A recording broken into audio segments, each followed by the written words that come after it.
Hi hello welcome back to എജ്യൂപോഡ്.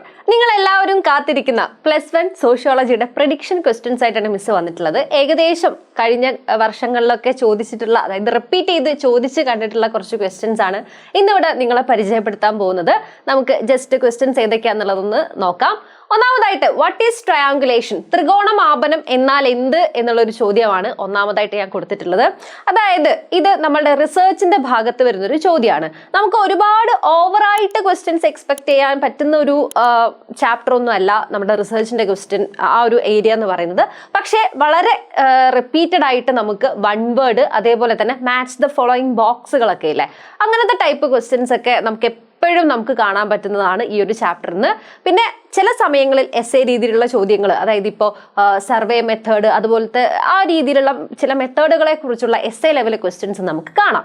അപ്പോൾ എന്നിരുന്നാലും ഏതൊക്കെ വർഷങ്ങളിലാണെങ്കിലും നമുക്ക് ഈ ഒരു ചാപ്റ്ററിന്റെ ഏരിയയിൽ നിന്ന് എപ്പൊക്കെ ചോദ്യം ചോദിക്കുന്നുണ്ടോ ആ സമയത്തൊക്കെ ത്രികോണമാപനവുമായി ബന്ധപ്പെട്ട എന്തെങ്കിലും ഒരു ചോദ്യം നമുക്ക് കാണാൻ പറ്റും. ഇതൊരു 2 മാർക്ക് ക്വസ്റ്റ്യൻ എന്നുള്ള രീതിയിലാണ് ഞാനിപ്പോൾ ഇവിടെ കൊടുത്തിട്ടുള്ളത്. ഇതല്ലാതെ തന്നെ നിങ്ങൾക്ക് ഒബ്ജക്റ്റീവ് ടൈപ്പിലൊക്കെ ഈ ക്വസ്റ്റ്യൻസ് പൊതുവേ നമ്മൾ കണ്ടുവരാറുള്ളതാണ്. അതുകൊണ്ട് ഇത് നിങ്ങൾ ഈ ഒരു ടേം നിങ്ങൾ മറന്നു പോകരുത്. ഇപ്പോൾ +1 ഇംപ്രൂവ് ചെയ്യുന്ന ആളുകളുണ്ടെങ്കിലും അല്ലാതെ നമ്മുടെ +1 പബ്ലിക് എക്സാം ആദ്യമായിട്ട് എഴുതുന്ന ആളുകളൊക്കെ ഓർത്തിരിക്കേണ്ട ഒരു ടേം ആണ് ത്രികോണമാപനം എന്നുള്ളത് ആദ്യമേ ഓർമ്മിപ്പിക്കുകയാണ്.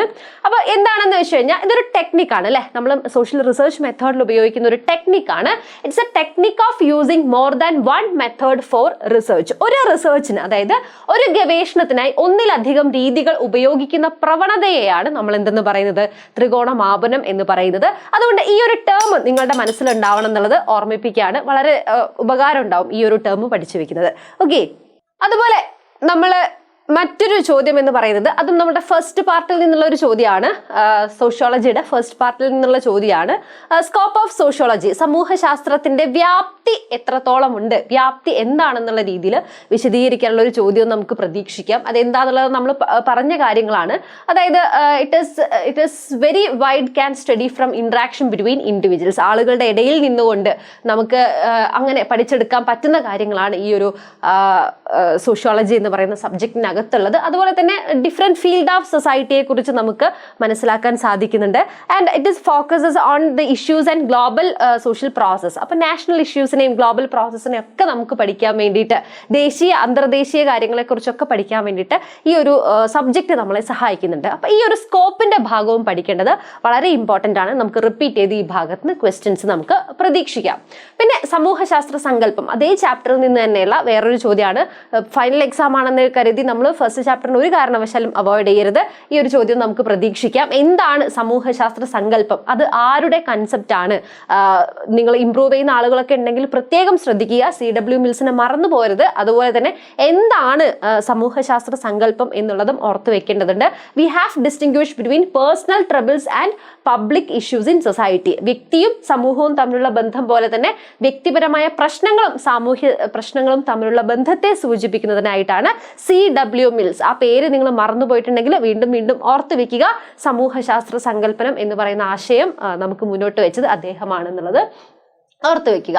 ഓക്കെ, പിന്നെ അതുപോലെ തന്നെ വളരെ പ്രധാനപ്പെട്ട ഒരു ചോദ്യമാണ്, നമുക്ക് ഷുവർ ക്വസ്റ്റ്യൻ ആയിട്ട് പറയാൻ പറ്റുന്ന ഒരു ചോദ്യമാണ്.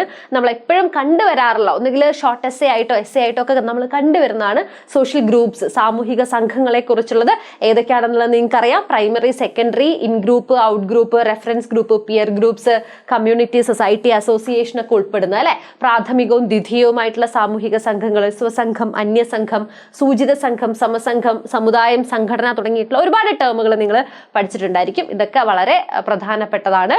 പിന്നെ നമുക്ക് നമ്മളുടെ സംസ്കാരത്തിന്റെ ചാപ്റ്ററിലേക്ക് വന്നു കഴിഞ്ഞാൽ വംശ കേന്ദ്രോന്മുഖതയും സാർവജനീനതയും, ഇതൊന്നും ഞാനിവിടെ നിങ്ങൾക്ക് ഇപ്പൊ എക്സ്പ്ലെയിൻ ചെയ്ത് തരുന്നില്ല. കാരണം ഇതൊക്കെ എക്സ്പ്ലെയിൻ ചെയ്തു കഴിഞ്ഞാൽ ഇതൊരു വലിയൊരു ലോങ് വീഡിയോ ആയി പോകും. അപ്പോൾ നമ്മൾ എന്തായാലും ലൈവിൽ ഇതൊക്കെ ഡീറ്റെയിൽ ആയിട്ട് ഓരോ ചാപ്റ്റർ വൈസ് എന്തൊക്കെയാണ് ഇമ്പോർട്ടൻ്റ് എന്നുള്ളത് മുൻപ് ചോദിച്ചിട്ടില്ല, മുൻകാല വർഷങ്ങളിലൊക്കെ ചോദിച്ച ചോദ്യങ്ങളൊക്കെ നമ്മൾ എന്തായാലും ഡിസ്കസ് ചെയ്യും. അപ്പോൾ ജസ്റ്റ് ഇമ്പോർട്ടൻ്റ് ആയിട്ട് നോക്കി വെക്കേണ്ട കാര്യം കാര്യങ്ങൾ ഇപ്പൊ ജസ്റ്റ് പറഞ്ഞു പോകുന്നേ ഉള്ളൂ. അപ്പൊ ഈ ഒരു വംശകേന്ദ്രോന്മുഖതയും സാർവജനീയതയും തമ്മിലുള്ള വ്യത്യാസങ്ങൾ എന്താണെന്നുള്ളത് മനസ്സിലാക്കി വെക്കണം.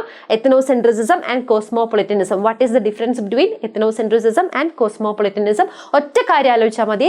എത്നോസെൻട്രിസിസം എന്ന് പറഞ്ഞു കഴിഞ്ഞാൽ നമ്മളുടേത് മാത്രം, നമ്മളുടെ സംസ്കാരം മാത്രമാണ് മികച്ചത്, മുന്തിയത് എന്നുള്ളത്, സുപ്പീരിയർ ആയിട്ടുള്ളത്, അവർ ഓൺ കൾച്ചർ ആണ് എന്നുള്ളൊരു തോട്ടാണ് എത്നോസെൻട്രിസിസം. കോസ്മോപൊളിറ്റനിസം എന്ന് പറഞ്ഞു കഴിഞ്ഞാൽ നമ്മൾ മറ്റ് സംസ്കാരങ്ങൾക്കും കൂടെ സ്ഥാനവും ബഹുമാനവും ഒക്കെ കൊടുക്കുക, അതിൽ നിന്നുള്ള മൂല്യങ്ങളും കൂടെ നമ്മൾ എടുക്കുന്നതിനെയാണ് നമ്മൾ കോസ്മോപൊളിറ്റനിസം, സാർവജനീനത എന്ന് പറയുന്നത്. Okay, next, what are the different agencies of socialization? അതുപോലെ തന്നെ ഫസ്റ്റ് പാർട്ടിലെ ഏറ്റവും പ്രധാനപ്പെട്ട ഒരു ചോദ്യമാണ് സാമൂഹിക വൽക്കരണത്തിന്റെ ഏജൻസികൾ ഏതൊക്കെയാണെന്നുള്ളത്.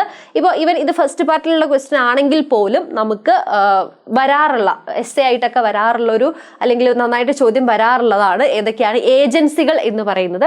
അതുപോലെ തന്നെ ഒരു 2 മാർക്കിനൊക്കെ നമുക്ക് പ്രതീക്ഷിക്കാം എന്താണ് സാമൂഹിക വൽക്കരണത്തിൽ, എന്താണ് സാമൂഹിക വൽക്കരണം എന്നുള്ളത്. അപ്പോൾ നിങ്ങൾ ഓർത്ത് വെക്കുക, സോഷ്യലൈസേഷൻ അല്ലെങ്കിൽ സാമൂഹിക വൽക്കരണം എന്ന് പറയുന്നത് it is the process by which we become human social being. നമ്മൾ എന്താവാണ്, നിസ്സഹായനായ ഒരു ശിശു ക്രമേണ സ്വയം ബോധവാനും അറിവുള്ള വ്യക്തിയും ജനിച്ചു വളർന്ന സംസ്കാരത്തിന്റെ രീതികളിൽ നിപുണനായി തീരുകയും ചെയ്യുന്ന പ്രക്രിയയാണ് സാമൂഹീകരണം അല്ലെങ്കിൽ സാമൂഹ്യവൽക്കരണം എന്നൊക്കെ പറയുന്നത്.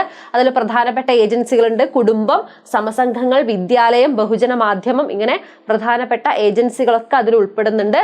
ഓർത്തുവെക്കുക, ഇതിന്റെയൊക്കെ സവിശേഷതകൾ ഡീറ്റെയിൽ ആയിട്ട് പഠിക്കേണ്ടതാണ്. ഇതൊക്കെ നമുക്ക് ലൈവിൽ ഇന്ന് ഡിസ്കസ് ചെയ്യാം കേട്ടോ.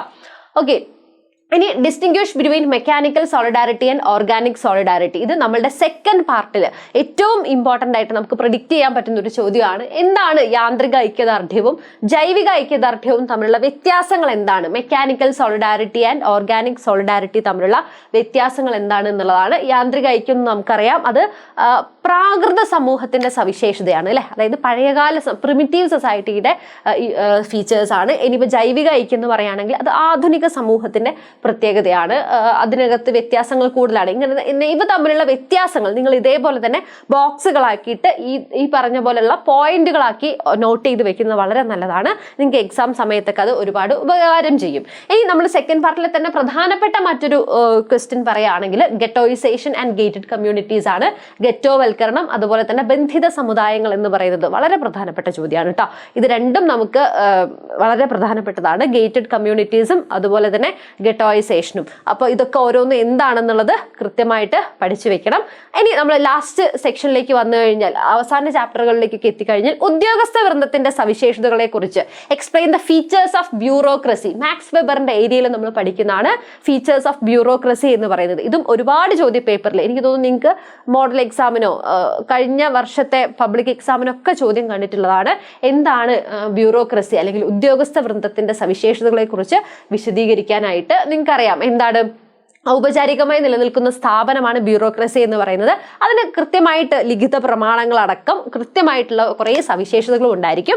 അപ്പോൾ ഇതിന്റെ ആൻസറുകളും ഇതുമായി ബന്ധപ്പെട്ട മറ്റ് ചോദ്യങ്ങളും വളരെ ഡീറ്റെയിൽ ആയിട്ട് നമുക്ക് എവിടെ ഡിസ്കസ് ചെയ്യാം?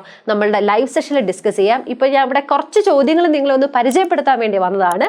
ഒരു കാരണവശാലും നിങ്ങൾ ഈ ചോദ്യങ്ങൾ പഠിക്കാതെ പോവരുത്. കാരണം മിക്ക ചോദ്യ പേപ്പറിലും നമ്മൾ ആവർത്തിച്ച് കണ്ടുവരുന്ന പ്രധാനപ്പെട്ട ചോദ്യങ്ങളാണിത്. അപ്പോൾ നന്നായിട്ട് പഠനം നടക്കട്ടെ. Thank you.